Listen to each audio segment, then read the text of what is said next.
How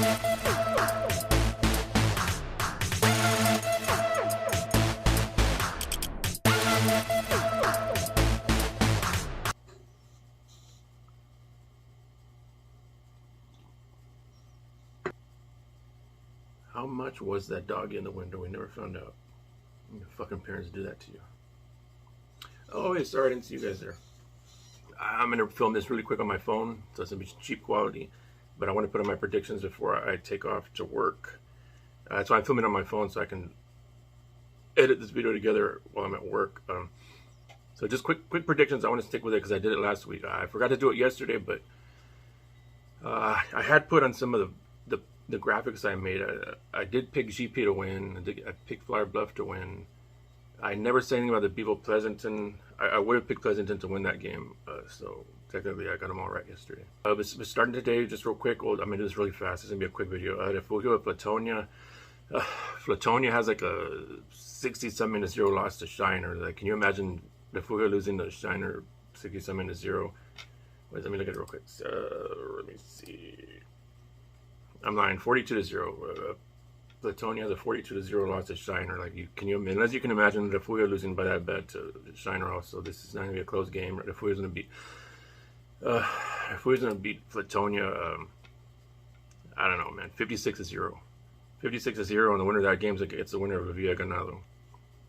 That's 281. I think that's the only 2A school left around this area. Is that Fuga, as usual, they're the only ones. The 3A Division 2, going to the 3A Division 2, Odom versus Tidehaven. That's a little tougher for me. I'm not gonna lie, because I don't know a lot about teams like Tidehaven. You can always look them up and check scores, which is what I'm gonna do right now. Yeah, obviously Odom's rolling at 11-0, but Tidehaven's 6-4, but they're not. It's a tougher schedule they played than Odom, so you kind of just look at it as 11-0 versus 6-4. I'll go with Odom just for the reason that it's a toss-up to me, and they're the local team, so I'm going to pick them. But it's not. It's going to be a close game, and Tidehaven's not as bad as that 6-4 record looks. And he's not compared to the 11-0. You're comparing it to the 11-0 of Odom. It's I'll pick Odom in like a 35 to 31 game. But yeah, it's going to be close despite Odom being 11-0 and Tidehaven being 6-4. You can look at some of these opponents Tidehaven's played, and they're not. It's not a joke. It's not a joke of a schedule. I mean, they played the Ganado, Industrial, Rice Consolidated. I don't know much about Rice Consolidated this year. They usually have good teams. Usually they beat East Bernard, even though it was a loss. Van Vleck. This is a really good schedule that Tidehaven's played. So you can't just go by that 6-4 record they have. And the winner of the Odom Tidehaven will get the winner of Pot and East Bernard. That's where it'll be a little tougher. That's going to be a really good game with the next round. But hopefully Odom pulls it off. I think they will, because I'd like to see them in that third round against Pot or East Bernard. Probably Pot. 3AD1. 3AD1, that's the only local team left here. Yeah, so let's go up to 3AD2. That's 3AD2. That's the only local one left. Let's see. 3AD1 is when you get to 3AD1 is when we have San Diego and Lano. I don't know how to pronounce it. If you know how to pronounce it, correct me. Lano. San Diego. San Diego's coming off those 2 straight weeks of tough games. They had that overtime loss to London, and then they had that close win versus Orange Grove last week.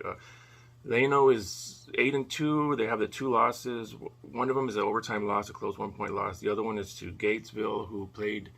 It was a big loss, 27-7, but Gatesville played even Lampasas close, and Lampasas it's a 4A team that Miller played in the playoffs last year. They're a really good program, and Lano played them close.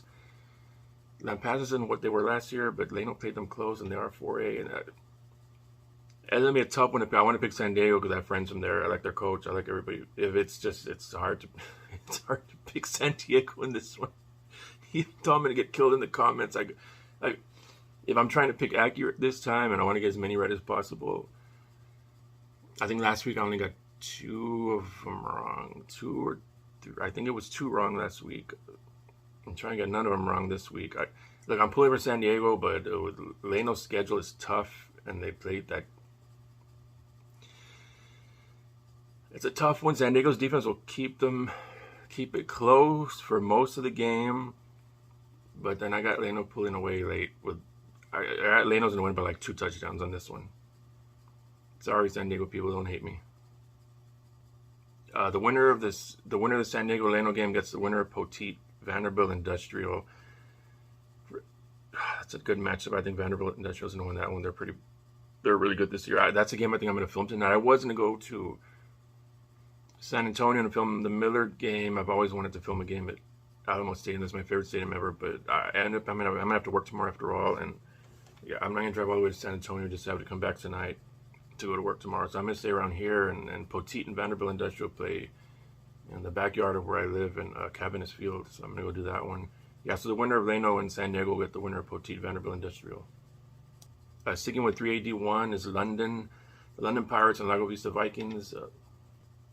Okay, I didn't give I said Leno's gonna beat San Diego by about 2 scores. 42-28. Sorry, San Diego people. Just trying to keep it real. But I'm pulling for you. I'm pulling all for local. Okay, London and Lago Vista. Lago Vista, London's 10-0. Lago Vista's 8-2, but they're good losses. I think they lost to the Leno team 13-10. The Leno team I just talked about. It's London. I would have picked easier if they didn't have so much trouble last week with Goliad. Not that Goliad isn't good, but they're not a team you want to have trouble with if you have dreams of 4 or 5 rounds deep in the playoffs. So it's harder I would have easily picked London in this one until last week, but I'm still going to go with them. I still think they're going to win, but I think it's going to be a close game, and I wouldn't be surprised if Lago Vista beat them, but I'm going to go with London, something like 21-14. With the winner of this game getting the winner, the winner of this game getting the winner of Edna and Blanco. Now, it would be nice to see San Diego and London continue to win and meet each other in round 4. It's hard to see, especially with San Diego's never been past round 2 of the playoffs, but they got a great coach and there's a great team this year and great defense. Hopefully they both pull it out and we get to see them both again in round 4. And hopefully if they play in round 4, they keep it here local. They don't take it to the Alamo Dome. I don't know why these coaches. I mean, I get it. You don't want to take a chance with the bad weather. I guess that's why GP and Flower Bluff are playing at the Alamo Dome. But you have a chance to have an epic game here locally at Buck Stadium. You should have kept it here. And the arguments about, well, it's for the kids, it's not about you, and say it was about me, but it's a lot of cost. It's a lot to expect people to drive 5 hours round trip. There's the day after Thanksgiving at that when they're trying to. It's a lot of cost, not to the fans, just to the fans, but to the school. You can't tell me the kids wouldn't have enjoyed a standing room only game at Buck Stadium like the one that Miller and Vets had 2 years ago. That's just as memorable as. I don't get the big deal with the Alamo Dome. It's a dome, but it's a basic stadium, and just because it has a roof on it doesn't make it special. But anyway, that's for another rant. So going to 4A Division 2, it's Ingleside and Wimberley. Wimberley's just too good, man. Look, like I'm always gonna pull for local, but I gotta be real with these. I gotta be real with these predictions because, like I said, I'm gonna be selfish and I want to get as many right as possible. I'm not gonna be here to pat everybody on the back just because it's local. And obviously, I want Ingleside to win, but it's not. I don't see it happening, and it's not even gonna be close. Wimberley's gonna beat them pretty bad. I know some of the Dave Campbell's people didn't pick Wimberley to win state this year in the 4A D2. I don't think they will. It's in the 4A D2. That's where Carthage is. Yeah, Carthage is going to win state there. But still, the point is that's how good Wimberley is. I think they won region like the last 3 or 4 years in a row. Could be wrong. Who's their losses? Their only losses to Alamo Heights 7-0. But I mean, Alamo Heights is a 5A school, and they're always really, really good. I'm lying. They also lost to Cuero 21-3. They're not going to win state like some people predict, Wimberley, but they even beat the hell out of Navasota last week, 56-0. It just ain't happening for Ingleside, not this week, man. This is where the run-ins for Ingleside. This is going to be like a 35-7 game, Wimberley. Sorry, Ingleside people, don't hate me. I want you to win. I hope you win. I'm just trying to pick the scores realistically here. I see it would have been nice for Ingleside to win because they'll get the winner of Rockport and Cuero. We'll get to that pick in a minute, but yeah, I just don't know. Wimberley's going to win that game like 35-7. 4AD2 still sticking with 4AD2 at Sinton and LaGrange Leopards. That Sinton is rolling in the games where they have all their players and they aren't missing anybody. Sinton's only loss is the Miller loss. It was the close loss. I don't know what to make of that. A lot of their fans claim like half their team was injured. They claim like that 22 starters out that game, but I'm joking. I think someone said like 4 or 5. Someone else said 6 or 7. So I don't know what to believe. LaGrange, on the other hand, let's see. LaGrange has losses to Canyon Lake, Lavernia, Cuero. It was a big loss. Cuero, Navasota. I don't see LaGrange even hanging with Sinton, man. When Sinton's rolling, they're just a little bit above LaGrange's talent level this year. I got Sinton winning this game like 35-7. And the winner of this game will get the winner of Port Isabel and Geronimo Navarro. That's going to be Navarro on that one. I think Navarro's only loss is to Port Lavaca Calhoun. I mean, they lost him in the beginning of the year by like a close score, either a 3-pointer or a touchdown. So Sinton should win this game 35-7-ish and get the winner of Port Isabel and Geronimo Navarro. Sticking with 4AD2, Rockport and Cuero. It's going to be... Dude, I'm pulling for Rockport, but... when's the last time Rockport beat a team on Cuero's level? I don't know that I'm not familiar with Rockport's history too far back. I mean, in the 90s they were in 4A they were in the 4A with the Alice, Kalala, and all them district for a while. That's as far back as I can go with Rockport's history. I don't know that they've ever beaten someone on Cuero's level. I don't even remember. They had that one season that they went 12-1. When they were still 4A with a Calallen and them. I don't think they beat Calallen that year though. So I don't think they've ever beaten anyone on this. Cuero has wins over Wimberley, who I just talked about a while ago. Their only loss is to Geronimo Navarro, who lost to Port Lavaca barely, and Rockport could make a game of it. You know, that slot T base, they run their offense off, but they pass a lot out of it, unexpected from a slot T offense. If they still run that, man, I only saw them in the scrimmage. I don't remember, but Cuero's Cuero, man. It's just how do you... I hope I'm wrong. It would be nice to see Rockport get this kind of win for their program. Like I said, sticking with trying to be realistic, though, I got to pick Cuero in this one. I'll say 35-28. I don't think it'll be a complete blowout. At the most, Cuero maybe pulls away and wins by 2 scores, but to lose to Cuero by 2 scores is not... I wouldn't consider that a blowout, but I'm going to say 35-28, Cuero. And with the winner of that game getting the winner of Wimberley and Ingleside, so it looks like a Cuero-Wimberley third-round matchup. But I got to go with Cuero on this game, 35-28. Okay, going up to 4AD1, Calallen and Fredericksburg. Fredericksburg, who did they beat last week? Let me look. I got to look them up on Max Preps. Yeah.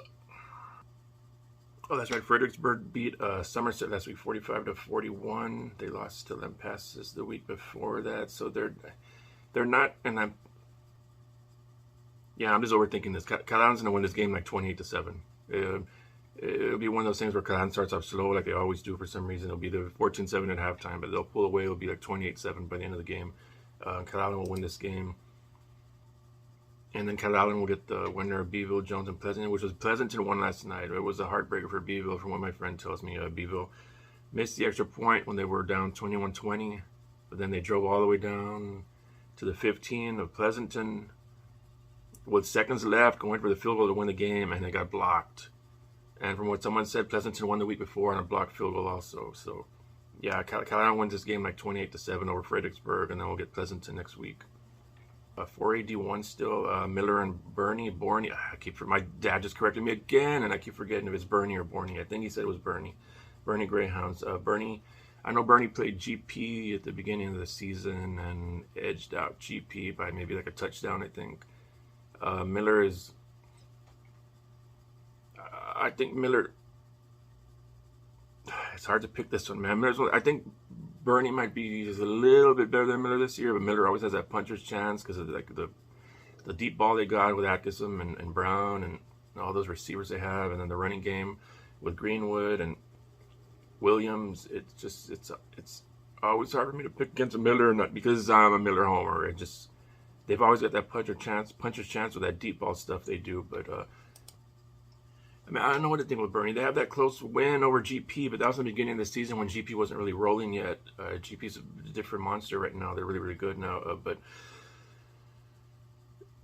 they needed overtime to beat Pleasanton, who had trouble just beating Beeville. But Miller had trouble beating Beeville also. So it's going to be a close game. Because it's going to be close, again, I'm going to do the homer pick and pick Miller. I wouldn't be surprised if Bernie wins, but I'll say Miller 42-35. But it's going to be a good game. I wish I can go that one. And the winner of Miller and Bernie will get the winner of Austin LBJ and Calhoun. We'll get to that game in a minute, so I'm not going to say anything else. But yeah, I got Miller winning 42-35. And they'll get the winner of Austin OBJ and Calhoun. Okay, 1 to 5 AD1, Corpus Christi Veterans Memorial and the Southwest Dragons. This is going to be another one of these where I would have said, if you would have told me a few weeks ago, I would have picked Vets to win easily because the San Antonio Southwest schools aren't, there's certain people on the page that think just because the team in San Antonio that they're automatically good. The Southwest and Legacy aren't really good teams this year. They have, every once in a while, Southwest has a good team. Miller handled them, what was it, 2 years ago at the Dome. Miller beat them like 42-7. They're not just because the teams from San Antonio. Not everyone from San Antonio is Judson or Steele or San Antonio has bad teams just like any other city has bad teams. Yeah, Southwest is 8-3, but they have some blowout losses. The Central Catholic 31-7. Floresville beat them pretty bad, 36-13. They lost to Southwest Legacy, which is a team that just GP just finished blowing out. So even though Vets is hard, Vets had that blowout loss to Flower Bluff. It made it harder and they almost lost to Alice. They almost lost to Moody.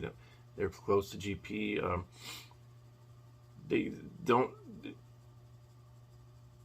Where teams like GP have gotten better, it seems like teams like Vets have maybe regressed a little bit, or maybe it was just a bad game they had. Yeah, but Southwest has a loss even to Legacy, like I said, who GP beat the hell out of yesterday. So I don't see Vets. Vets is not going to lose to Southwest. Vets is going to win this game. And if the real Vets shows up, it shouldn't be close. This should be like a 42-14 type game. It'll just, like I said, it just depends which Vets shows up. It'll be something similar to the easy one they had last week against Veterans Memorial, Brownsville Veterans Memorial, but it depends which one shows up. It should be a 42-7 type game, but if it ends up being 21-14, I wouldn't be surprised after the close game Vets had with West and then the blowout loss to Flower Bluff. But I'll go with Vets, and I'm going to say 42-7. That's what it should be. And the winner of the Vets Southwest game will get the winner of McAllen Memorial and San Antonio Lanier. That's going to be McAllen Memorial. McAllen Memorial had a blowout loss to Edinburgh Villa in the beginning. Well, that's for next week anyway. But I got Vets winning this game against San Antonio Southwest 42-7, and then getting the winner of McAllen Memorial and San Antonio Lanier. I'm sorry, I'm trying to do this fast because I need to take off already to go to work for a few hours. Who do I have? The Port Lavaca, I think, is the only game I have left. Let me find their matchup. I didn't even get to locations or anything like I did last week. I'm in a hurry, and I'm filming this on my phone so I can get to it real quick and edit it while I'm at work, taking a dump. We'll edit it while I'm taking a dump, put it out, see how many of these I get right. I need to go back to last week and see how many I got right last week. I don't remember, but Port Lavaca has Austin OBJ. Austin OBJ, for those of you who don't follow them, they're just casual fans. Somehow they lost a bunch of D1 kids, and they're even better than they were last year. Most of the experts picked them to win the state championship in 4A D1. They should be, on paper, they should beat Calhoun, and it shouldn't even be close, to be honest. It just should be like a 42-7 type game. They've never faced an offense of the type of like that double slot, triple option stuff that Calhoun runs. So you've always got the element of surprise with something like that, since OBJ's never faced that kind of offense. But I mean, keeping it realistic, I mean, Alice put up 46 points on Calhoun just a few weeks ago. And that's what I was not turning up to the second half. I don't see if Alice can put 46 points up on your defense, how you're going to hold Austin OBJ to anything less than the 60-ish just points, other than the fact that it's the playoffs. And if they're up by a lot, they might turn it down a notch just because of the scouts in the stands for next week. But I'm pulling for Calhoun, but if I'm being realistic, I see this being a game that Calhoun didn't lose by that much to Calallen. It was a 33-21-ish game, but LBJ's on another level, and even Calallen, man, that's for another week. I'm not get into that here. The winner of this game will get the winner of Bernie and Miller. Borney, someone please correct me. My dad already did it a bunch of times, but like I said, the puncher's chance with that weird offensive Calhoun runs that nobody else runs, and so you can always surprise someone, but it's not realistic, man. I say 55-14, Austin OBJ. Sorry, you're going to get killed by the Calhoun fans in the comment section. But I got OBJ winning that 55-14, and the winner of that gets the winner of Bernie and CC Miller. I think that's all the picks for this week. I hope it is, because I need to wrap this up and get out of here and go to work for a few hours. But let me see here. Yeah, I think I got everybody. If I left anyone out, I apologize, but I do think I got everybody locally here. So yeah, I got to get out here and go to work. But I want to put something out just so I can see how many of these I get wrong or right. And look at that. Oh, but I'm a hater. Anyway, but thank you guys for following the page. Those of you that stuck with the page, I think last I checked, look, let me check real quick. I think we were almost at 6,000 followers. That growth will slow down a little once football season ends, because I stopped making the graphics. Oh shit, we're at 6,002 followers. I finally passed 6,000 followers. That must have been today, because I was checking yesterday and we were a few short of 6,000. So we're at 6,002 followers now. So I thank all of you for that, for the following. Just have fun in the comment section. Everything's all in good fun. It's just nobody's trying to piss anybody off. Keep supporting local. If your team loses, support another local team. Don't hate on the local teams just because your team's not in the playoffs anymore. The better we do, the better local teams do, the better it makes our area look. So when your team's not in the playoffs anymore, just support all the other local teams. Keep supporting this page.